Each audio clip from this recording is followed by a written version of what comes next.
Oke guys, jadi ini mau proses pergantian seal magnet dan o-ring penutup pompa oli motor Vario 125 ya. Jadi sebelum pemasangan kita wajib bersihkan dulu nih yang kotor ya di ruang magnetnya ini. Kita lap-lap menggunakan kain yang dibasahin bensin, dan kemudian kita kuas-kuas juga ya menggunakan bensin juga.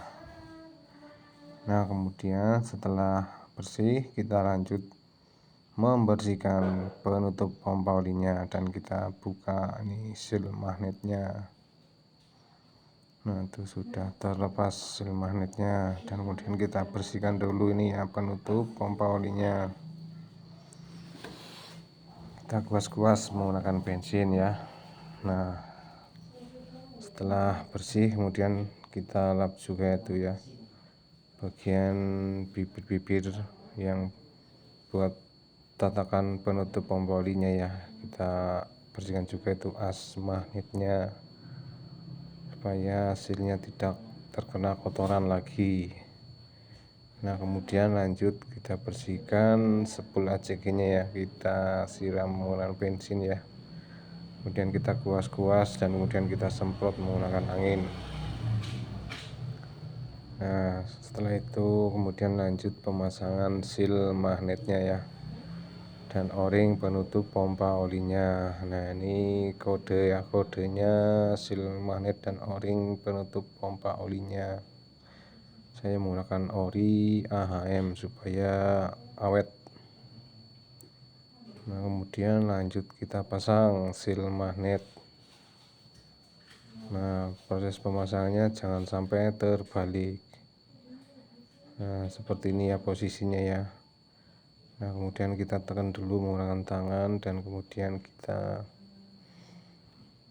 kasih pelumas dulu ya sebelum pasang sealnya supaya masuknya enak. Nah kita tekan dulu menggunakan tangan, dan kemudian kita press menggunakan kunci shock 24 ya supaya presisi ya masuknya ya sampai mentok. Jadi jangan sampai miring ya pemasangan sealnya ya. Nanti kalau miring itu percuma ya, bisa bocor lagi olinya. Nah kemudian kita press menggunakan kunci shock ya. Nah kita press menggunakan kunci shock ya, kemudian kita pukul menggunakan palu. Nah kemudian kita pasang o-ring penutup pompa olinya ya tuh ya. Kita paskan ya, kemudian kalau sudah pas kita pelit-pelit ya sampai masuk gitu ya o-ringnya. Nah jadi pemasangannya itu harus dipelilit ya, jangan sampai miring juga pemasangan o-ringnya. Nanti kalau melintir bisa menyebabkan rembes oli juga. Nah kemudian kalau sudah pas ya kita pasang ke crankcase-nya ya. Nah jangan lupa kita pasang dulu itu pendolnya ya, ada 2 buah pendol ya, jadi kalau tidak terpasang nanti tidak presisi ya. Nah kemudian kita pasang penutupnya ya, penutup pompa olinya. Nah kita pasang blok. Nah kemudian kita pasang bautnya ya, baut 4 biji kita pasang dulu ya. Yang 2 biji itu nanti setelah spoolnya terpasang buat klem plat kabel spoolnya ya. Nah kita pasang satu persatu bautnya ya, kemudian kita kencangkan menggunakan kunci T10 ya, atau kunci shock 10 panjang ya juga bisa ya menggunakan impact. Nah tapi kita putar dulu ya supaya dratnya masuk dengan pas ya, supaya tidak membuat selek dratnya di crankcase-nya. Nah kemudian setelah itu kita kencangkan menggunakan kunci T atau menggunakan impact ya. Nah kita kencangkan, nyilang dulu ya supaya rata ya kencangannya ya.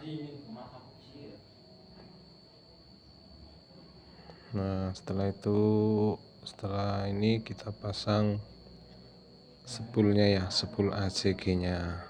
Pastikan ini kencang semua bautnya ya, jangan sampai ada yang kendor. Kemudian kita kencangkan menggunakan kunci shock juga bisa ya, memastikan biar kencang. Kemudian kita pasang spool ACG nya ini ya. Nah, kita pasang seperti ini posisinya. Nah, jangan lupa itu karet pelindungnya ya, yang di kabel spoolnya itu kita paskan dulu di posisinya ya. Nah, kalau sudah pas posisi karetnya, kemudian kita pasang baut spoolnya itu ya, ada 3 biji ya. Nah, kemudian kita kencangkan menggunakan kunci L5 ya. Baut spoolnya itu yang ada 3 biji kita kencangkan menggunakan kunci L5.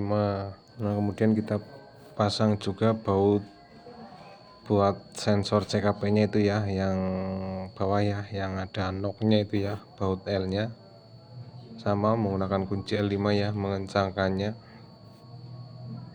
Nah, setelah kencang nih ya baut sensor CKP nya, kemudian kita pasang plat klem kabel spoolnya ya. Nah, posisinya seperti ini ya, plat kabel spoolnya ini ya. Nah, kemudian kita pasang bautnya, kita kencangkan menggunakan kunci T10 juga ya, kita menggunakan kunci shock 10 panjang.